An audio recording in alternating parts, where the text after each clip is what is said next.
Marlène et Jean-Claude sommes très heureux de te présenter une émission très spéciale afin de comprendre les faits d'actualité.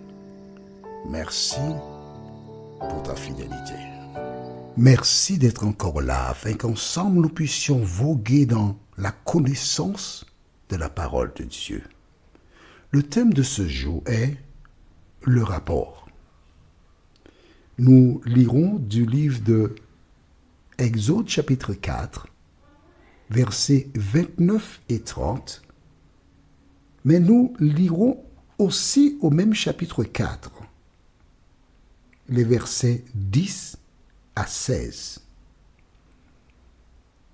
Exode chapitre 4,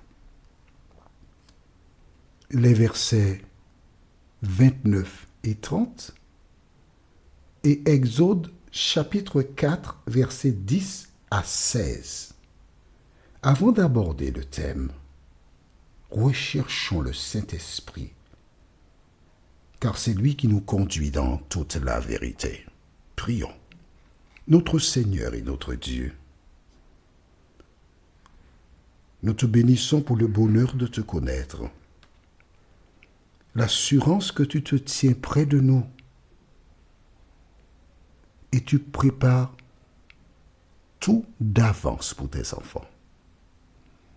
Alors que nous nous apprêtons à ouvrir le livre, ton livre, merci de continuer de nous instruire, nous éclairer, afin que nous puissions vivre conformément à la parole.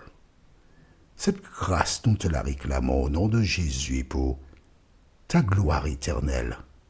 Amen. Ok, rappelle-toi. On va prendre nos Bibles dans le livre de Exode chapitre 3. Exode chapitre 3. Dieu se révèle à Moïse de manière miraculeuse. Il y a le feu dans un buisson.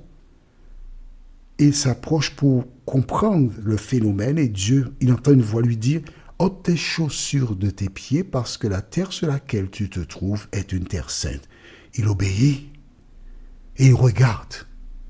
Le feu est extraordinaire, mais les feuilles deviennent de plus en plus vertes, ce qui n'est pas normal. Il a un échange avec Dieu et le contenu, ce qui nous intéresse, nous lisons verset 7. L'Éternel dit « J'ai vu la souffrance de mon peuple qui est en Égypte, et j'ai entendu les cris que lui font pousser ses oppresseurs, car je connais ses douleurs. Je suis descendu pour le délivrer de la main des Égyptiens. » C'est Dieu qui parle, d'accord? C'est lui qui vient délivrer. Eh bien, Moïse est content, enfin. Mes parents m'avaient parlé de cette affaire que la 4e génération, il nous fera sortir. Eh bien, c'était vrai alors. Sauf que, au même chapitre, verset 10, Dieu dit, « Maintenant, va, je t'enverrai auprès de Pharaon et tu feras sortir d'Égypte mon peuple, les enfants d'Israël. » Ah non, c'est pas ce que tu avais dit. Hein. Tu as dit que tu es descendu pour libérer Israël. Donc c'est ton projet, pas le mien. Et à partir de ce moment, Moïse donnera toute espèce de réponse. Pourquoi? Parce qu'il a tué quelqu'un en Égypte. Il est recherché. Pharaon veut le faire payer en le tuant. Et puisqu'il n'est pas encore intéressé à mourir, il va se cacher dans un désert. Pendant pratiquement 40 ans. Dieu invite Moïse à descendre, mais rien à faire. Il n'entend pas, il ne veut rien savoir. Parce qu'il a peur de mourir. C'est normal. C'est normal qu'on ait peur de mourir. Mais ce n'est pas normal de résister à Dieu. Mais la peur, c'est normal. Finalement, face à cela, Dieu va lui faire une proposition. Nous restons toujours dans le livre de Exode chapitre 4, et je lis à partir du verset 10. Moïse dit à l'Éternel, « Ah, Seigneur, je ne suis pas un homme qui ait la parole facile, et ce n'est pas d'hier, ni d'avant-hier, ni même depuis que tu parles à ton serviteur, car j'ai la bouche et la langue embarrassées. » J'aime beaucoup, il dit ton serviteur. Quand il dit ton serviteur, il indique à Dieu, je suis à ton service. Je suis prêt à te servir. On est d'accord? On continue. Très bien, tu es un bon élève. Très bien. Bon, quand Dieu a entendu ça, c'est intéressant. Alors l'Éternel lui dit, verset 11, « Qui a fait la bouche de l'homme? Et qui rend muet ou sourd, voyant ou aveugle? N'est-ce pas moi, l'Éternel? » Arrête-toi ici. On n'en avait pas parlé, mais je le fais maintenant.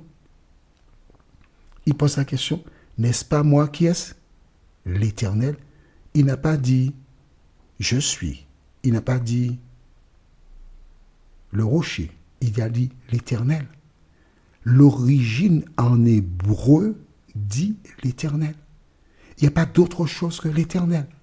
Donc tu vois, quand certaines personnes utilisent un seul et unique mot pour représenter Dieu partout où on parle de Dieu, ce sont des faussaires. C'est l'Éternel. Ok?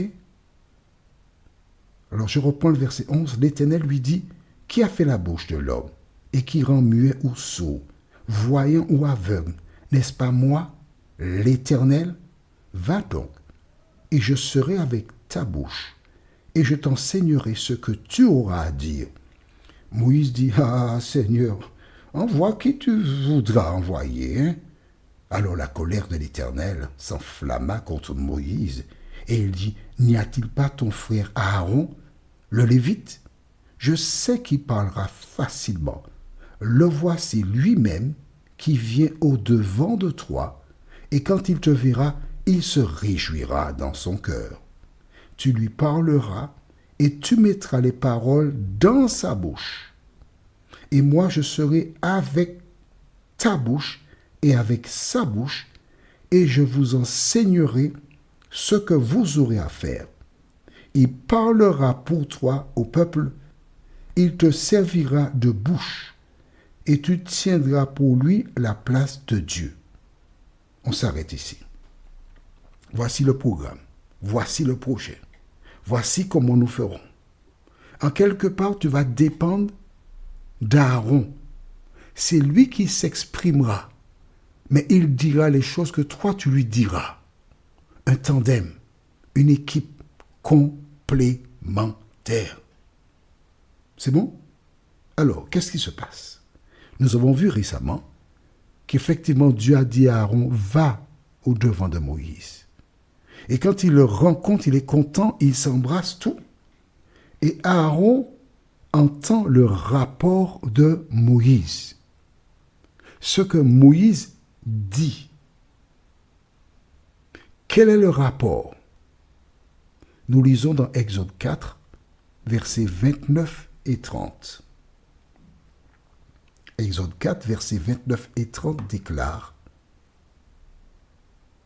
Moïse et Aaron poursuivirent leur chemin, et ils assemblèrent tous les anciens des enfants d'Israël. Aaron rapporta toutes les paroles que l'Éternel avait dites à Moïse, et il exécuta les signes aux yeux du peuple. On s'arrête ici. Que s'est-il passé? Moïse a donné le rapport à Aaron. Et Aaron a pris la parole devant les anciens. Moïse était là. Hein? À travers cet exemple, Dieu nous montre comment deux personnes peuvent être complémentaires pour mener à terme le plan de l'Éternel des armées. Est-ce que tu as compris cela? Alors, toi, tu aurais été prendre directement à Aaron pour parler. Pourquoi passer par Moïse qui dit à Aaron et puis ensuite Aaron dit aux anciens du peuple? Parce que Dieu voulait faire quoi? Il voulait ramener Moïse en Égypte. Il voulait racheter Moïse. Il voulait dire à tous et à toi que quel que soit ce qu'une personne peut faire dans la vie, l'amour de Dieu demeure intact pour cette personne. Et Dieu peut utiliser cette personne pour sa gloire et son honneur. Il y a un homme qui est mort il n'y a pas très longtemps, il s'appelle Jimmy Swaggart. Un homme qui tenait des émissions à la télévision américaine. Un très bon chanteur. Il a commis le péché de la chair une fois, puis une deuxième fois, il a laissé l'émission. Mais il s'est repenti. Il est revenu. Il continue à proclamer l'évangile et des centaines de personnes écoutaient Jimmy Swaggart. Il est mort à l'âge de 90 ans. Quand j'ai vu cet homme, j'étais émerveillé devant l'amour de Dieu. Le même Dieu qui a rétabli Moïse, il rétablit toutes celles et ceux qui l'aiment de cœur sincère et il les utilise comme bon lui semble. Notre prochaine étude, c'est la réalisation. Nous aurons 2 références bibliques. Exode 4, verset 31. Exode 4, verset 31. Et Exode 3, verset 16 à 18. Exode 4, verset 31. Et Exode 3, verset 16 à 18. Prions. Notre Seigneur et notre Dieu, merci pour la parole. Merci pour tes bienfaits. Merci pour la grâce de te connaître. Et tu nous montres, ô Dieu, combien ta parole est certaine. Que firent les anciens? Ont-ils écouté comme tu l'avais dit?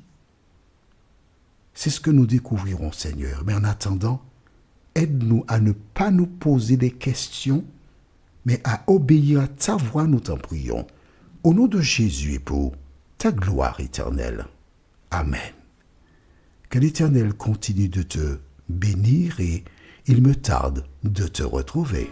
Nous sommes parvenus au terme de notre réflexion. Si d'aventure tu as une question, il te suffit d'envoyer un message par le biais de WhatsApp au numéro suivant, plus 596 696 88 93 93. Et alors Jean-Claude, moi, je me ferai un réel plaisir de répondre à ta question.